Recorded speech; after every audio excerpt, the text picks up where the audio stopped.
اس آیت کریمہ کے ضمن میں جو دوسری آیت آتی ہے وہ بھی تشریح طلب ہے اور تشریح سے رہ گئی، اس لیے اس کی طرف اشارہ کرتے ہوئے آگے بڑھتے ہیں۔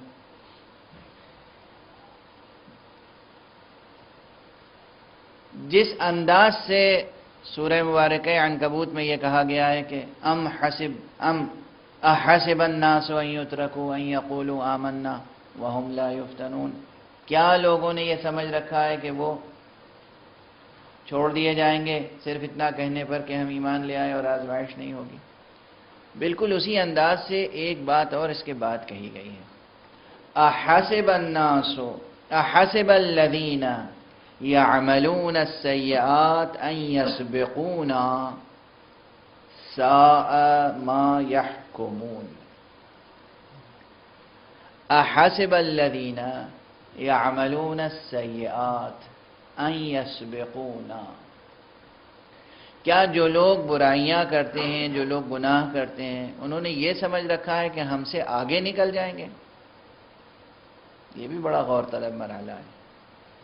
آواز کس کی ہے؟ یہ کون فرما رہا ہے؟ حق سبحانہ و تعالی، اللہ سبحانہ و تعالی یہ فرما رہا ہے کہ کیا جو لوگ گناہ گار ہیں، گناہ کار ہیں، برائیاں انجام دینے والے ہیں، وہ یہ سمجھتے ہیں، ان کا گمان یہ ہے کہ وہ ہم سے آگے نکل جائیں گے؟ ان یسبقونا،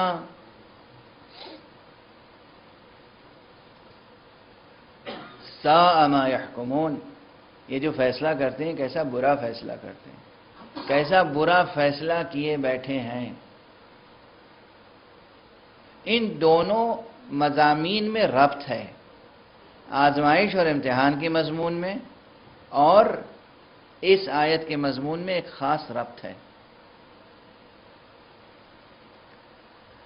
لیکن اس وقت جو مضمون ہے خود اس آیت کا، لفظ میں جو بات کہی گئی، احسب الذین یعملون السیئات ان یسبقونا،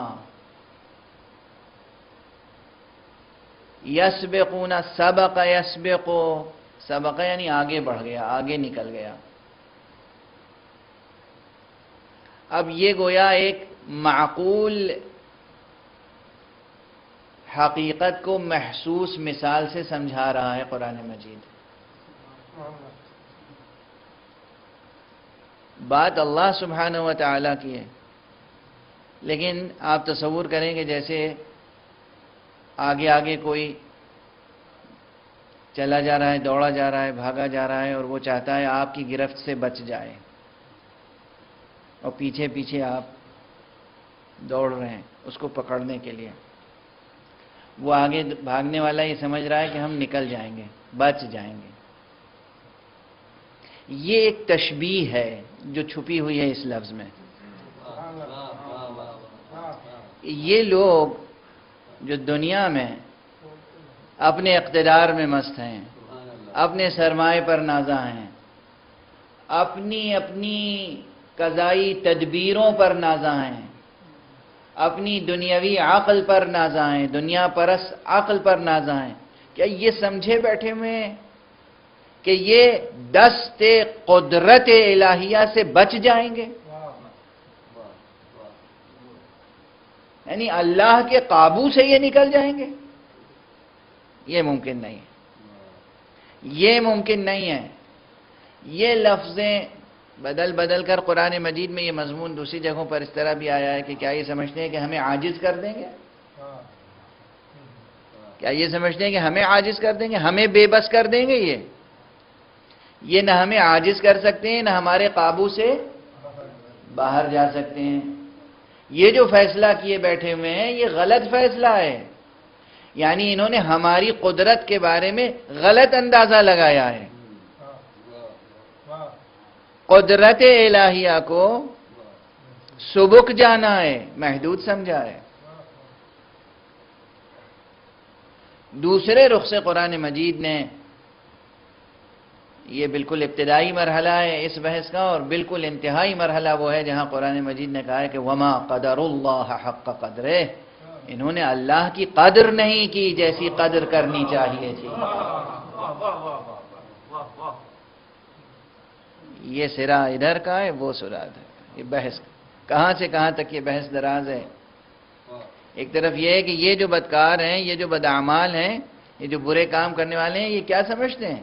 سمجھتے ہیں ہمارے قابو سے نکل جائیں گے، ہماری گرفت سے نکل جائیں گے، ہم سے آگے نکل جائیں گے، یا ہمیں عاجز کر دیں گے؟ ہرگز نہیں۔ دوسرا سرا وہ ہے کہ انہوں نے جیسی قدر کرنی چاہیے تھی قدر کی نہیں، اللہ کی قدر نہیں کی۔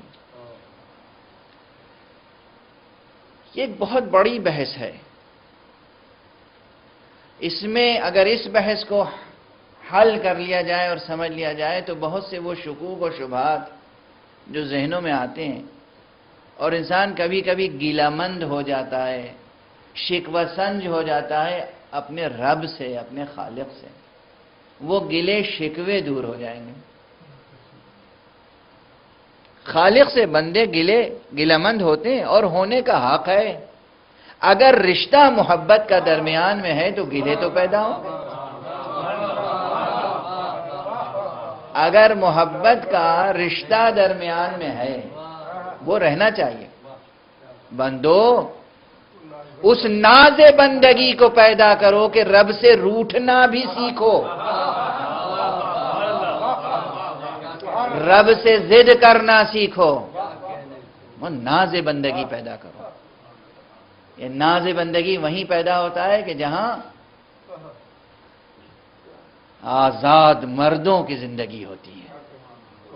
کل جو جملہ میں عرض کر رہا تھا، آزاد مردوں کی زندگی، احرار کی زندگی، مرد حر کی زندگی، جہاں لالچ سے عبادت نہیں ہوتی، جہاں خوف سے عبادت نہیں ہوتی، جہاں یہ ہوتا ہے کہ وہ مستحق ہے عبادت کا، اس لیے عبادت کر رہے ہیں، اس کے علاوہ کوئی نہیں ہے جس کے آگے ہم سر جھکائیں، وہی مستحق ہے کہ اس کے آگے سر جھکائیں، اس لیے سر جھکاتے ہیں۔ یہ اگر ذوق پیدا ہو جائے، محبت پیدا ہو جائے، تو جہاں محبت ہوگی وہاں گلے ہوں گے، گلے ہوں گے، قہری طور پر ہوں گے۔ سند میں پوری دعائے کمیل پڑھ لیجئے، دعائے کمیل، دعائے افتتاح میں، یہ دعائے افتتاح جو روزانہ آپ پڑھتے ہیں، یہ معصوم نے تعلیم فرمائی ہے دعا، اس میں بھی یہ مضمون موجود ہے، پروردگار میں بندہ ہو کر، حقیر بندہ ہو کر کبھی کبھی تجھ پہ قہر کرتا ہوں۔ یہ قہر کیا ہوتا ہے؟ یہ گلے ہوتے ہیں، یہ شکوے ہوتے ہیں۔ اگر یہ گلے شکوے دل میں پیدا ہوں تو فوراً اپنے ایمان پہ شک نہ کیجیے گا کہ کیا نعوذ باللہ میں ایمان مجھ سے رخصت ہو گیا۔ ہاں، یہ گلے شکوے اتنے نہ بڑھ جائیں کہ واقعاً آپ دائرہ ایمان سے نکل جائیں۔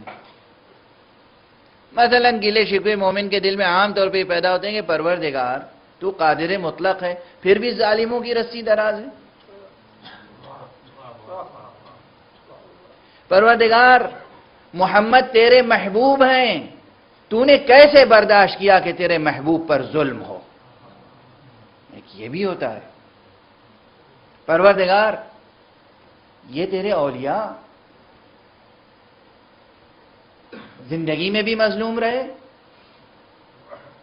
اور اب ان کے مزارات پہ بھی ظلم ہو رہا ہے۔ پروردگار تو قادر مطلق ہے۔ معبود یہ کیا ہو رہا ہے، کیوں ہو رہا ہے؟ یہ گلے پیدا ہوتے ہیں، یہ شکوے پیدا ہوتے ہیں، یہاں شبہات پیدا ہوتے ہیں۔ انہی مرحلوں میں شیطان کو موقع مل جاتا ہے اچھی طرح مومن کو گمراہ کرنے کا۔ مثلا ابھی سید زینب سلام اللہ علیہا کے مزار مقدس پہ بے حرمتی کی کوششیں ہو رہی ہیں۔ اس سے پہلے حضرت حجر ابن عدی رضوان اللہ تعالی علیہ، حضرت حجر علیہ السلام، ان کے مزار سے بے ادبی کی گئی۔ یہ کیا ستم ہے کہ خود وہ نام نہاد جو یہ کہتے ہیں کہ ہم صحابہ کا احترام کرتے ہیں، وہ خود ایک صحابی رسول کی قبر سے بے حرمتی کرتے ہیں۔ یہ سب ہو رہا ہے دنیا میں۔ یہاں درمیان میں کبھی کبھی مومن دلوں میں شکوک و شبہات پیدا ہو جاتے ہیں یا گلے شکوے پیدا ہوتے ہیں۔ اگر یہ گلے شکوے کی حد تک ہے تب تو ٹھیک ہے، اگر شک کی حد تک ہے، شبہے کی حد تک ہے تو ٹھیک نہیں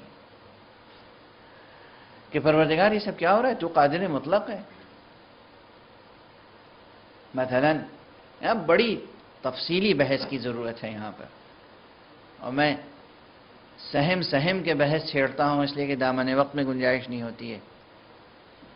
آپ اندازہ فرمائیں، سوال کرنے والے کرتے بھی ہیں، اللہ قادر مطلق ہے، آخر ایک میزائل چلا، ایک بم چلا، وہ وہیں ناکارہ کیوں نہیں ہو گیا؟ ایک ظالم آگے بڑھا بے ادبی کے لیے، وہیں اس کے ہاتھ شل کیوں نہیں ہو گئے؟ آگے بڑھنے کے لیے قدم شل کیوں نہیں ہو گئے؟ حملہ آور بغیر کسی مقابلے کے وہیں خود ہی منہزم کیوں نہیں ہو گئے؟ پسپا کیوں نہیں ہو گئے؟ یہ سب شکوک ہے۔ اللہ کو مگر رسول اور آل رسول سے محبت نہیں ہے ذریت طیبہ پیغمبر صلی اللہ علیہ وسلم سے محبت، تو پھر یہ سب کیا ہو رہا ہے؟ یہاں محبت، حرمت، عزت، احترام سب کچھ اپنی جگہ موجود ہے، یہ ایک ہی عمل ہے، ایک ہی مظہر ہے، لیکن اس سے نہ جانے کس زاویے سے کس کا امتحان ہو رہا ہے، آزمائش ہو رہی ہے، کون کامیاب ہو رہا ہے، کون ناکام ہو رہا ہے۔ آپ کا جو دل دکھتا ہے، اس دل دکھنے کا بھی اجر و ثواب ہے۔ اگر کوئی زبان سے ظلم و ستم کے خلاف کچھ کہتا ہے، اس کا بھی اجر و ثواب ہے۔ کوئی کچھ کرنے کی قدرت و استطاعت رکھتا ہے، وہ کرتا ہے، اقدام کرتا ہے، جس حد تک کر پاتا ہے، اس کا اجر و ثواب ہے۔ ایک ہی تاریخی منظرنامے میں نہ جانے کن کی آزمائشیں ہوتی ہیں، کون سے کتنے چہرے پہچانے جاتے ہیں، اور ہر ایک پر حجت الہیہ ایک خاص انداز سے تمام ہوتی ہے۔ ایک عظیم حکمت ہے، ایک عظیم حکمت ہے۔ اس حکمت کو سمجھنے کے لیے فکری حوصلہ مندی درکار ہے اور عرفانی حوصلہ مندی درکار ہے۔